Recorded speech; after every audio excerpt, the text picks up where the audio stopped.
Hello အားလုံးပဲမင်္ဂလာပါခင်ဗျာ Green Hack ကနေပညာသင်တန်းကျောင်းကနေပြီးတော့ကြိုဆိုလိုက်ပါတယ်အဲ့တော့ဒီသင်ခန်းစာဒီ Python ရဲ့ lesson number 23 membership operator တွေအကြောင်းဖြစ်ပါတယ်အဲ့တော့ဒီမှာ lesson number 23အဲဒီကောင်ဒီ special operator တွေကမှာ me and b က shib ပေါ့ membership operator အကြောင်းဖြစ်ပါတယ်Okay အဲ့တော့ဒီသင်ခန်းစာဒီအဲ့တော့ membership operator မှာဆိုလို့ရှိရင် me and b က shib opeid ကို membership operator အဲ့တော့ membership operator မှာဆိုလို့ရှိရင်နှစ်မျိုးရှိတယ် in နဲ့နောက်တစ်ခုဒီ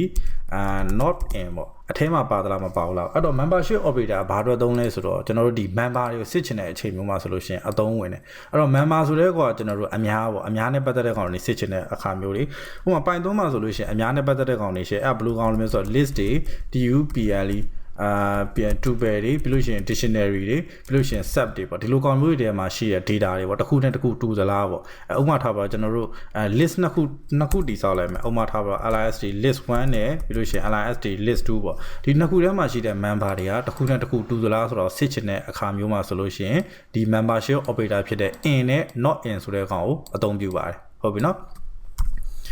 အဲ့တော့ကျွန်တော်ဒီမှာကုတ်စပြီးတော့ရေးကြရအောင်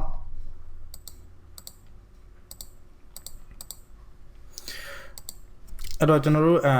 list နှစ်ခုတည်ဆောက်လိုက်မယ် list list 1ပေါ့ဟုတ်ပြီနော်အခုနောက်တိုင်းမှာကျွန်တော် list 1ဆိုပြီးတော့ list ကိုတည်ဆောက်မယ် 1, 2, 3, 4, 5, ပြီးလို့ရှိရင်နောက်တစ်ခုကဒီကောင်ကျတော့နောက်မှာ w ဆိုပြီးတော့ပါထည့်ပေးလိုက်မယ်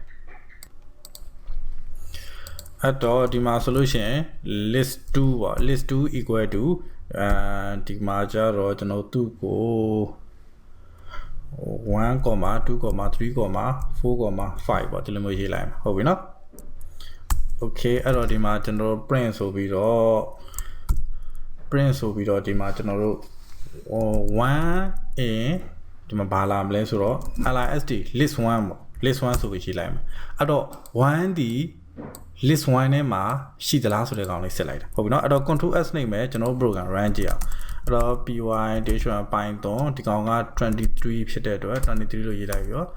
Okay ဒါဆိုလို့ရှိရင်ဒီမှာ true လို့ပေါ်ပေးတယ်ဟုတ်ပြီနော်အဲ့တော့ဆိုလိုချင်တဲ့အဓိပ္ပာယ်ဘာလဲဆိုတော့ဒီ1ဆိုတဲ့ data ဒီ list 1ဆိုတဲ့ဒီ member ဒီ list ထဲမှာရှိသလားပေါ့ဟုတ်ပြီနော်ဒီမှာ1ကရှိနေတာဖြစ်တဲ့အတွက်သူက true ဆိုတဲ့ကောင်ပြန်ပြီးပေးခြင်းဖြစ်ပါတယ်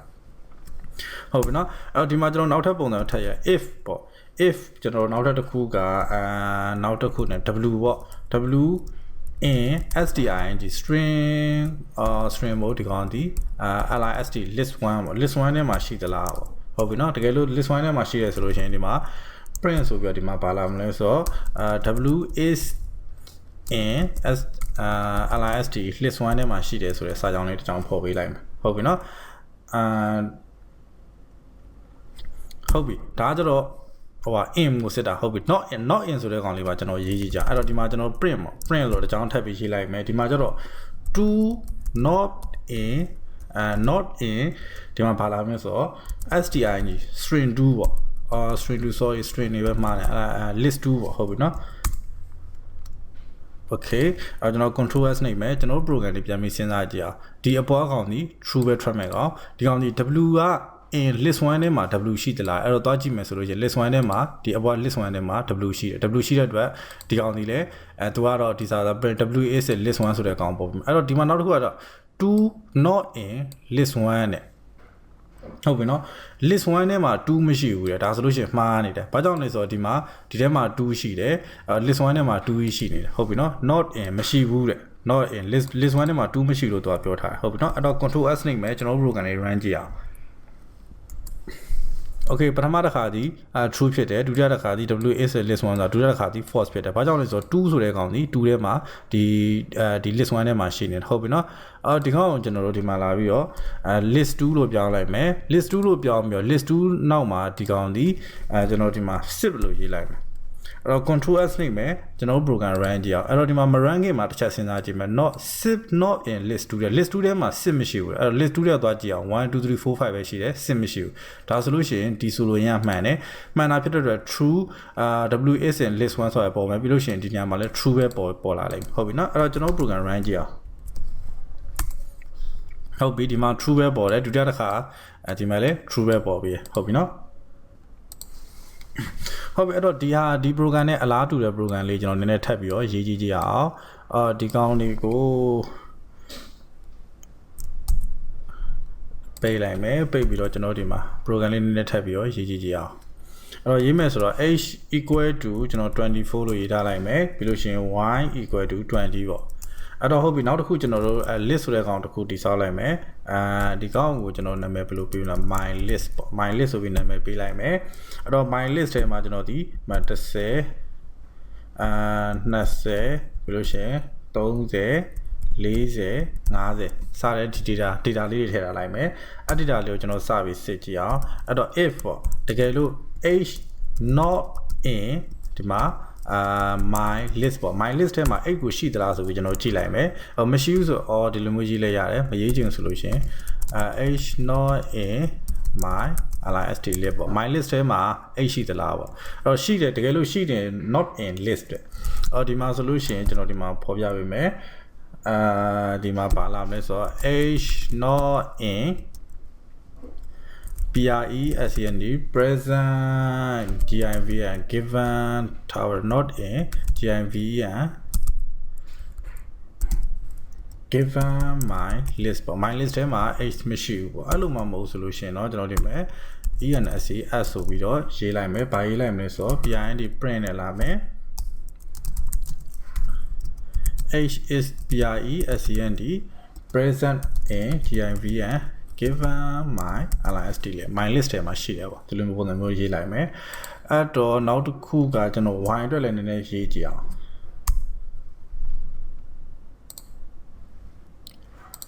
အဲ့တော့ဒီမှာ y အတွက်ဆိုလို့ရှိရင် if ပေါ့တကယ်လို့ y ဒီဒီမှာအပေါ် not in တော့ဒီကောင်မှာ list ပေါ့my list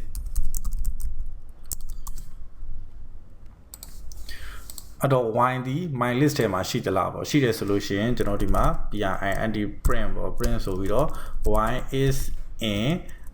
my list list ပေါ့ဒီလိုမျိုးပုံစံမျိုးရေးလိုက်မယ်အဲ့လိုမှမဟုတ်ဘူးဆိုလို့ရှိရင်တော့ ensc s ဆိုပြီးတော့ရေးမယ်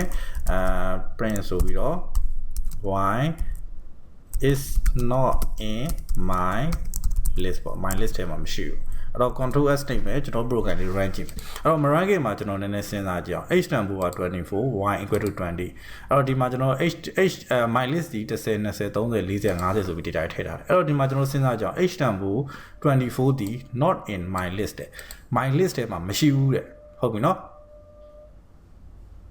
my list ထဲမှာ my list ထဲဆိုတဲ့မှာအဲ့ဒီမရှိဘူးဆိုတော့ဒီကောင်မှန်တယ်မှန်တဲ့အတွက်ဒီကောင်အလုပ်လုပ်နိုင်တယ်ဟုတ်ပြီနော် maybe ပေါ့ဒီကောင်အလုပ်လုပ်နိုင်တယ်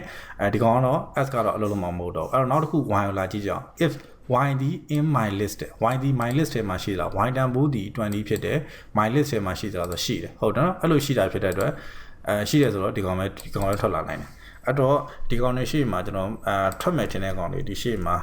shut ကလေးတစ်လုံးခံပေးလိုက်မယ်ဒီကောင်ကိုလည်း shut ကလေးတစ်ကောင်ထားပေးလိုက်မယ် control s နှိပ်မယ်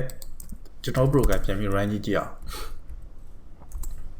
okay ဒီမှာကျွန်တော်ဒါဆိုလို့ရှိရင်ကျွန်တော်ခုနခံပေးလိုက်တဲ့ shut ကလေးနှစ်ခုပေါ့နှစ်ခုလုံးထွက်လာပြီဟုတ်ပြီနော်အဲ့တော့ဒါဒီin နဲ့ not in ဒီကောင်ဒီ membership operatorဟုတ်ပြီအဲ့တော့နောက်ဒီကောင်လေးကိုပဲကျွန်တော်နည်းနည်းထပ်ပြီးတော့ရေးကြည့်ရအောင်ရေးမယ်ဆိုတော့ကျွန်တော်ဒီကောင်လေးအကုန်လုံးကိုcontrol နဲ့ backslash နဲ့ပိတ်လိုက်မယ်ပိတ်ပြီးတော့ကျွန်တော်ဒီကောင်လေးကိုနည်းနည်းခေါ်ပြီးပြန်သုံးမယ် control c ဆိုပြီး google လိုက်မယ်ဒီကောင်ကိုပြန်သုံးမယ် control v ပေါ့အဲ့တော့ဒီမှာကျွန်တော်တို့list နှစ်ခုချိန်ရမယ် list 1နဲ့ list 2ပေါ့အဲ့တော့ list 1ထဲမှာဘာတွေပါမလဲဆိုတော့1 2 3 4 5ပဲပါမယ်ဒီမှာဘာတွေပါမလဲဆိုတော့1 2 3 4 5ဒီမှာဆိုလို့ရှိရင်6 8 9ပေါ့ဒီကောင်လေးပါဟုတ်ပြီနော်အဲ့တော့ကျွန်တော်တို့ဒီမှာ list 1နဲ့ list 2ရှိပြီ list 1နဲ့ list 2ကိုကျွန်တော်ဘာလုပ်လိုက်မလဲဆိုတော့function တစ်ခုထဲမှာတွားပြီးတော့ဖြတ်ပလိုက်မယ်အဲ့တော့ဘယ်လိုဖြတ်မလဲဆိုတော့ if what if ဆိုပြီးတော့ကျွန်တော် if ထဲမှာပဲကျွန်တော်တွားပြီးတော့ထည့်ပလိုက်မယ်အဲ့တော့ over overflow overlap လို့တပည့်ရေးလိုက်ဟုတ်နော် overlap ပေါ့အဲ့တော့ overlap ထဲမှာကျွန်တော်ဘာတွေထည့်ပေးလိုက်မလဲဆိုတော့ list 1ဆိုတဲ့ကောင်နဲ့ပြီးလို့ရှိရင် list 2ဆိုတဲ့ကောင်နဲ့ထည့်ပေးလိုက် okay list 2ဆိုတဲ့ကောင်နဲ့ထည့်ပေးလိုက်ပဲတကယ်လို့ဆိုလို့sorry တော့ဒီမှာဒီကောင်ကိုဖြတ်ပလိုက်အောင် list 1 overlap function အဲ့တော့ဒီမှာဒီလိုမျိုးလေးရေးထားလိုက်ပါမယ်ဟုတ်ပြီနော်အဲ့တကယ်လို့ဒါဒီကောင်လေး တူခဲ့မယ်ဆိုလို့ရှိရင်ဒီမှာ they are ထပ်တာ over ပေါ့ they are overlap လုပ်ရေးလိုက်မယ်ဒီကောင်နေသည်တခုထပ်ဂိတ်တွေရှိတယ်အဲ့လိုမှမဟုတ်ဘူးဆိုလို့ရှိရင်တော့အဲ့လိုမှမဟုတ်ဘူးဆိုလို့ရှိရင်တော့ SCF ဆိုပြီးတော့ဒီမှာ print ဆိုပြီးတော့not over la not overlap ပေါ့သူတို့ဒီ overlap မဖြစ်ဘူးပေါ့အဲ့တော့ဟုတ်ပြီကျွန်တော်တို့ဒီမှာ overlap ဆိုတဲ့ function လေးရေးမယ် overlap ဆိုတဲ့ function ကိုအဲ့တော့ function ရေးမယ်ဆိုလို့ရှိရင် def over lab ပေါ့ overlap ဆိုတဲ့ function ရေးမယ်အဲ့ဒီမှာကျွန်တော်တို့ဘာဝင်လာမလဲဆိုတော့ခုနက list 1နဲ့ list 1 list လေး list 2ဆိုတဲ့ကောင်တွေပေါ့ဝင်လာဟုတ်ပြီနော်အဲ့တော့အဲ့ဒီ function ထဲမှာပဲကျွန်တော်တို့ code တွေသွားပြီးရေးမယ်အဲ့တော့ list 1နဲ့ list 2ဒီမှန်ပါတယ်အဲ့တော့ဟုတ်ပြီကျွန်တော်ဒီမှာ variable နှလုံးလောက်စောက်ထားလိုက်မယ် c equal to 0နဲ့ d equal to 0ပေါ့ဟုတ်ပြီနော်အဲ့တော့ဒီမှာကျွန်တော်တို့ဒီကောင်လို့စပြီးရေးတွက်မယ် counting စလုပ်မယ် for I in ဘယ်လိုလာမလဲဆိုတော့list list 1ပေါ့ဟုတ်ပြီနော် I in list 1ဆိုတော့ I ဒီ list 1ထဲမှာရှိသလား I number ကဘယ်လောက်လဲဆိုတော့ကျွန်တော်မသိသေးဘူးထုံးစံတိုင်းပဲ I number ဒီ0ကနေစပြီးပတ်လိုက်မယ်တကယ်လို့ account ရှိနေတယ်ဆိုလို့ရှိရင် c အပေါင်း1ပေါ့ဒီလိုပုံစံမျိုးရေးထားလိုက်မယ်နောက်တစ်ခုကကျတော့ list 2အတွက်လည်းကျွန်တော်ရေးမယ် I in list 2ပေါ့ list 2ထဲမှာရှိတယ် list 2ထဲမှာရှိတယ်ဆိုလို့ရှိရင် d plus equal to 1ပေါ့ဒီကိုတစ်ပါအောင်ဟုတ်ပြီနော်အဲ့တော့ကျွန်တော်တို့နောက်ဆုံးတစ်ခုအနေနဲ့ဒီမှာဒါဆိုလို့ရှိရင် c နဲ့ d နဲ့ရပြီအဲ့တော့ for ဆိုပြီးတော့ I in အရင်တော့သင်ရတဲ့ range သင်ခန်းစာကျွန်တော်ပြန်သွားမယ် range in ဒီမှာ0ကနေစမယ်ပြီးလို့ရှိရင်c ပေါ့ကျွန်တော် c လာမယ်အဲ့ဒါပြီးပြီဆိုလို့ရှိရင်တကယ်လို့ဒီမှာ I ပြီးဆို for နောက်တစ်ခုကကြတော့ဒီကောင်လေးအပေါ်နဲ့တိုးလိုက်မယ် for j in rangeဒီကောင်ကျတော့ဘာအတွက်လာမလဲ d အတွက်လာမယ် 0, d ပေါ့ဟုတ်ပြီပြီးပြီဆိုလို့ရှိရင်တကယ်လို့ if တကယ်လို့ if ဆိုပြီးတော့ if တကယ်လို့ list 1ရဲ့ i နဲ့ list 1ရဲ့ i နဲ့ equal to list 2ရဲ့ list 2ရဲ့ j ပေါ့ list 2က j ဖြစ်မယ် list 2ရဲ့ j နဲ့ကတူညီနေခဲ့မယ်ဆိုလို့ရှိရင်ဘာပြန်ပေးလဲဆိုတော့ it က return 1ဆိုပြီးပြန်ပေးမယ်ဟုတ်ပြီနော် return 1ဆိုပြီးပြန်ပေးမယ်အဲ့လိုမှမဟုတ်ဘူးဆိုလို့ရှိရင်တော့ဘာပြန်ပေးလဲဆိုတော့ return 0ပေါ့ okay return 0ဒီမှာ ret return 0ပေါ့အဲ့တော့ control s နှိပ်မယ်အဲ့တော့ save ပြီးတော့ကျွန်တော် run ကြည့်အောင် run မယ်ဆိုတော့ကျွန်တော်ဒီကောင်လေးကိုအပေါ်နည်းနည်းဆွဲတင်လိုက်မယ် sorry ဒီမှာ error တက်နေတယ်တဲ့ control overlap is not defined sorry အဲ့တော့ဘယ်လိုနည်းရှိလဲဆို overlap ကိုကျွန်တော် define လုပ်မထားဘူးတဲ့အဲ့တော့ဒီကောင်ကိုကျွန်တော်တို့ cap လုပ်လိုက်မယ်ဟုတ်တယ်ကျွန်တော်တို့ဒီမှာဒီတကယ်ဆိုလို့ရှိရင်ကျွန်တော်ဒီမှာပဲလာပြီးရေးတင်တာဟုတ်ပြီနော်အဲ့တော့ဒီကောင်ကိုဒီနေရာမှာလာပြီးထည့်လိုက်အောင် control v ပေါ့အဲ့တော့ control s နှိပ်မယ်ဒီကြားထဲမှာနော်ကျွန်တော်ဒီကြားထဲမှာလာထည့်လိုက်တာအဲ့တော့ control s နှိပ်မယ်ကျွန်တော် program ပြန်ပြီးတော့ run ကြည့်အောင် run မယ်ဆိုတော့ clear screen ရှင်းမယ်ပြန် run လိုက်မယ် okay not overlapped သူတို့နှစ်ခုဒီထပ်တူမကြဘူးမထပ်ဘူးပေါ့အော်ဒီ program လေးမှာကျွန်တော်ရေးလိုက်တာနည်းနည်းလေးမြန်သွားတယ်နည်းနည်းလေးမြန်သွားကျွန်တော်ဒီ develop ပြီးတေချာပြန်ပြီးရှင်းပြပေးမယ်သို့တော့ဒီရှေ့ပိုင်းသင်ခန်းစာတွေပေါ့ရှေ့ပိုင်းသင်ခန်းစာတွေတေချာသာလိုက်လုပ်ခဲ့မယ်ဆိုလို့ရှိရင်တော့ဒီသင်ခန်းစာကောင်းကောင်းနားလည်မှာဖြစ်ပါတယ်သို့တော့နားမလည်လဲစိတ်ပူစရာမရှိဘူးကျွန်တော်ဒီမှာတစ်ချက်ပြန်ပြီးရှင်းပြပေးမယ်အဲ့တော့ဒီကောင်လေးကိုကျွန်တော်ဘယ်နားမှာစပြီးတော့စလုပ်မလဲဆိုတော့ဒီနားမှာကျွန်တော် program တွေကို share ပလိုက်မယ်ဒီနားမှာရော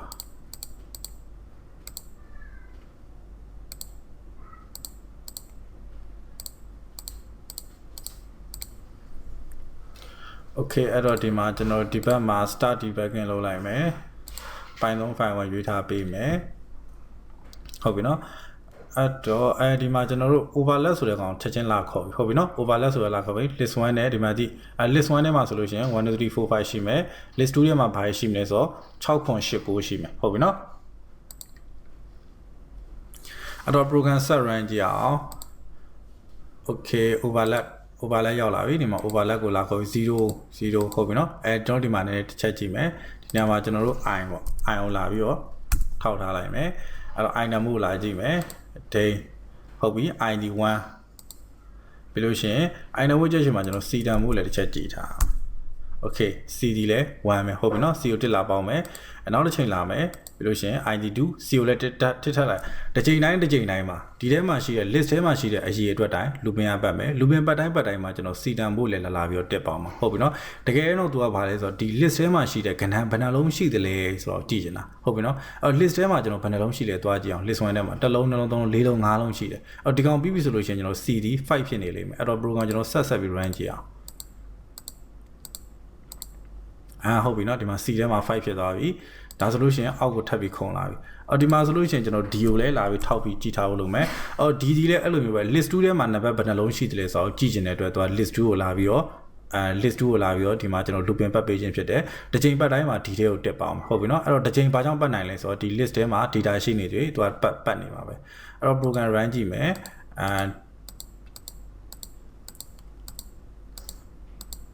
ဟုတ်ပြီเนาะဒီမှာ D ထဲမှာ4လုံး C ထဲမှာ5လုံးရှိတယ် D ထဲမှာ4လုံးရှိတယ်အဲ့တော့ဆိုလိုညာ list 1ထဲမှာ data 5လုံးရှိမယ် list 2ထဲမှာ data 4လုံးရှိမယ်ပေါ့ဟုတ်ပြီเนาะအဲ့ဒီမှာကျွန်တော်လာမယ် I in rate